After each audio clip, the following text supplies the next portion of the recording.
there's a zombie testing preparedness thing in Kansas, I believe. Let me Kansas? Like, is this like they practice this or what? Yes, it's the like Doomsday Preppers. Basically, have you ever seen that show? Yeah. It's the Kansas. Oh wait, what? The Kansas Division of Emergency Management said October will be Zombie Preparedness Month to help residents prepare for the undead and other disasters. It's real. I mean, I guess. I mean, it's kind of like just preparing it. It's like preparing for martial law. You know, just substituting those words with, you know, the undead. You know, so that's like the same thing, I guess. I mean, just everyone who's sick and trying to eat you. I mean, can you imagine that too? You're just like in a movie theater and someone just bust in, like just to see how ready you are. Oh, just busting all. Bleh. Well, I'm not really ready, man. I don't have a gun. I don't have a bat. Well, what are you gonna do? Are you gonna just try to run like a little girl on the screen? I'm gonna throw popcorn at him.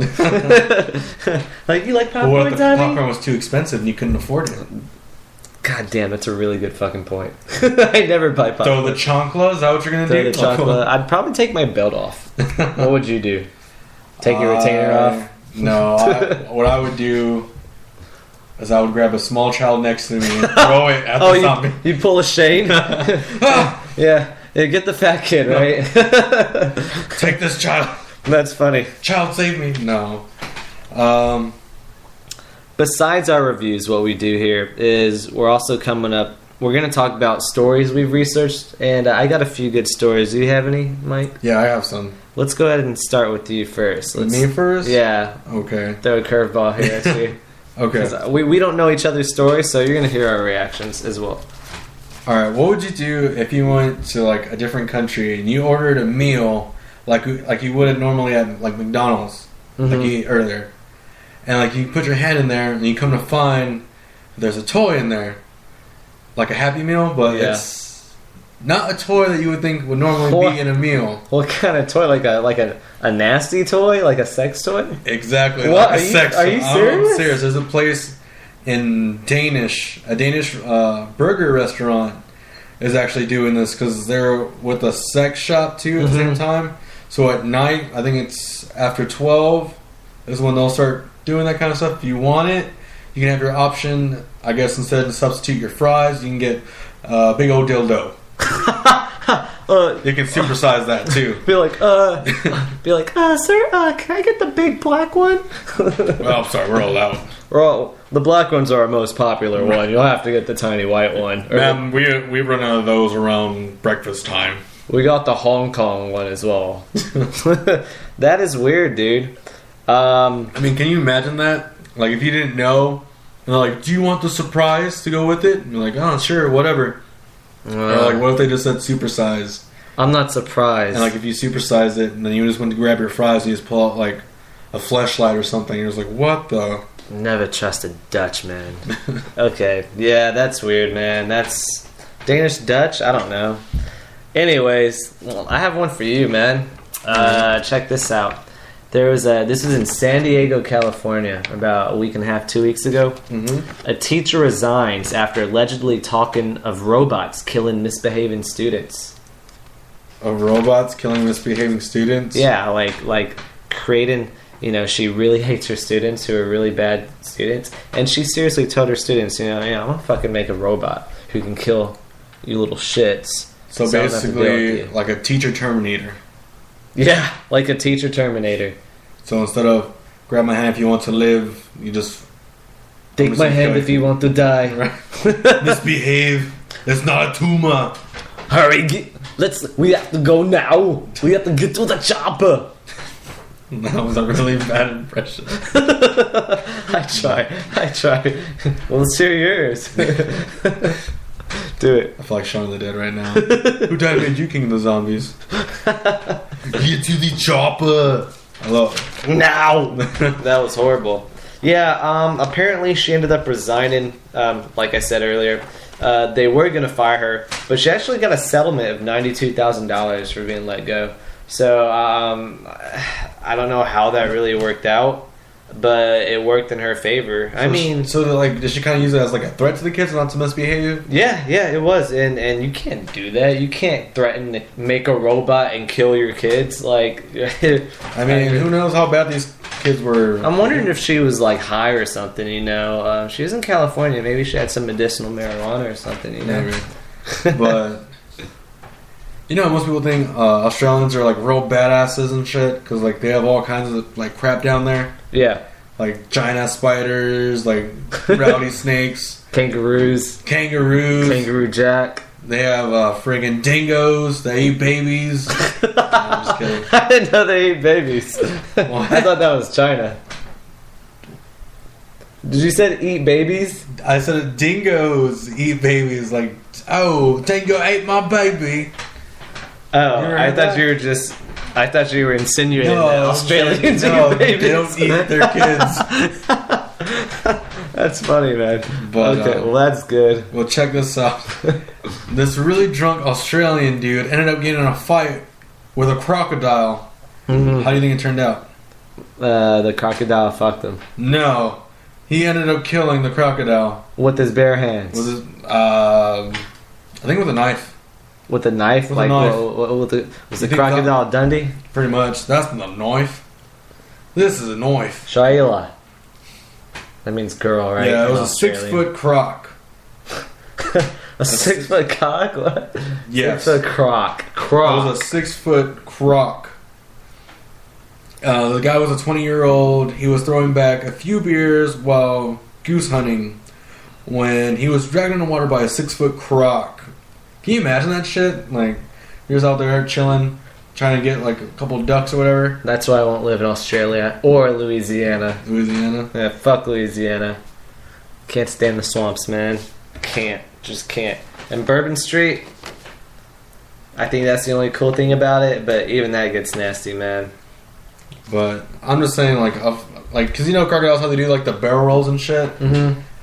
Like, I don't know. I just think that's trippy. And then I also heard the story about that kind of relates to crocodiles is that Japan. Yeah. Would you ever want to go to Japan? Japan. I want to go to Tokyo. Like, cause how there's like a lot of weird stuff down there. Well, what are you trying to insinuate, Michael? There's like weird stuff down there. What? Because they're Asian? No. Just kidding. I was like, where are you going with this? We're recording right now. Where are you going with this racist? Do you want me to pause right now? All right. So yeah, like, well, I mean, yeah, it's this world is very diverse, culturally diverse. So yeah, but there's different things there. So, but check out this out, because a lady actually went into like a crocodile farm, in Japan. Mm-hmm. And like walked in there and committed suicide and let the crocodiles eat her. That's pretty disgusting, and she must have been really fucked up on acid or something, or depressed. I mean, did they? Out of all the ways to go, though, like that to me. How did she kill herself? She got eaten by the crocodiles. No. You said she committed suicide in there, and then she let herself eat. Oh, she walked in there to die. Oh, to let them kill her painfully. Yeah. Oh, fuck that, man. That bitch is crazy, dude. That would hurt, man. Like, see, honestly, like, if I was gonna, like, I'm not saying that I will, but if I was gonna do something, like, off myself, I would do it, like, the painless way. You know what would suck? If, like, let's say we were in Louisiana or Alabama, some southern, southeast state here in the U.S., and we wanted to do that, right?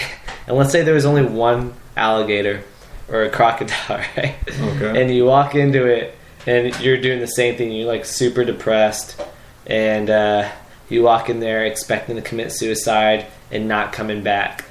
And you go in there, you let the gator jump on you.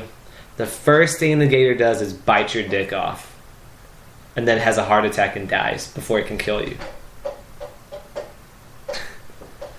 That was.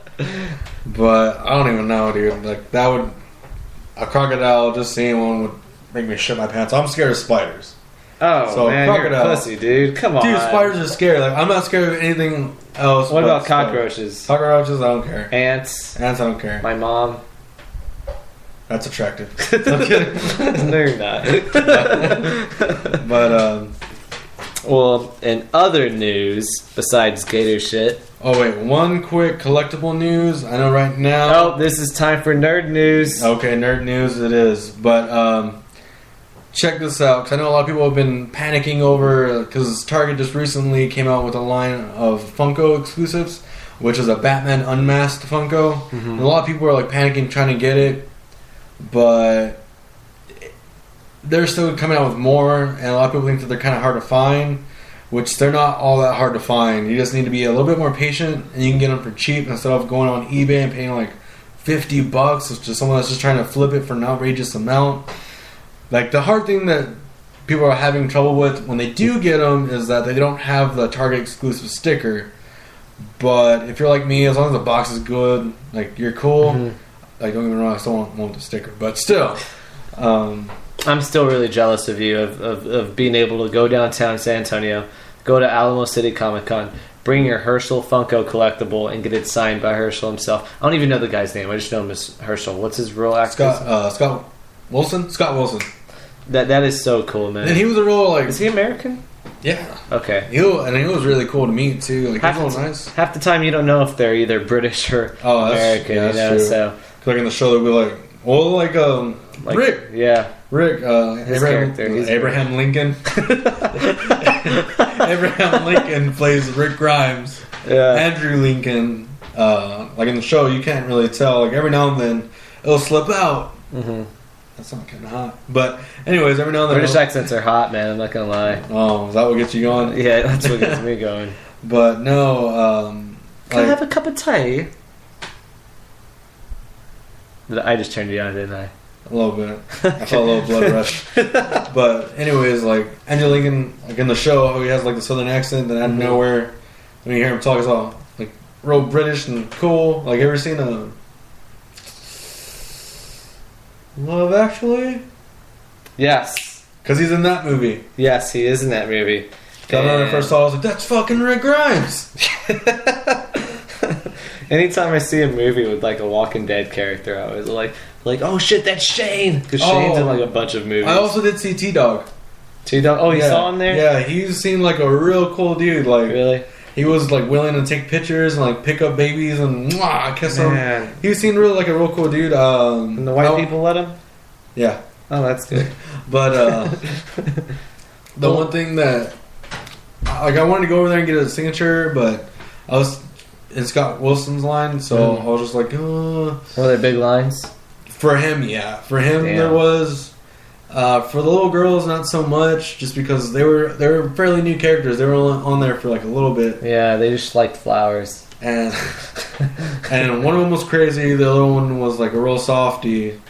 But I could picture a few young people like, fucking die, bitch! Get the fuck out of here! I thought you killed yourself. Like, you realize that show's fake, right? Yeah. They're like, you're fake. Look, that show's real. Some people trapped in delusional worlds. Crazy, man. But man, dude, I'll tell you one thing. There were some really great costumes out there. Really? Yeah. I bet there's a lot of hot girls. Oh, yeah, there was. My girlfriend, she dressed up as Zatanna. She was pretty hot. Really? Yeah. Yeah. It was pretty cool. I like those pics. I thought y'all were real cute. Oh, thank you. How'd you like your Nightwing costume? Why are you laughing? Let's talk about it. Okay. Well, my girlfriend made me a really cool vest because I wanted to be a rockabilly Nightwing, but the rockabilly Nightwing comes with a varsity jacket with like a patch on the back, but I had a vest instead. My hair was kind of jacked up, so like I didn't really look like Nightwing, and like I had to carry a backpack, so you couldn't even see like my symbol on the back, and. The vest was cool. The vest was really cool. And then... And it was the best costume ever made by your girlfriend, right? Yes. There you go. Like I loved the vest. Like she did put a lot of work into it and everything. But I just think it was kind of hard to tell who I was trying to be. Really? Because like I had the mask that we went, because the Rockabilly one has a bandana and what's it called? So I kind of like a Ninja Turtle instead of a Nightwing. But with the vest. But it was cool. Crossbreed, that's okay. All right, guys. Well, that's our show for today. Hope you enjoyed it. Basically, we just covered the Alamo City Comic Con here in San Antonio.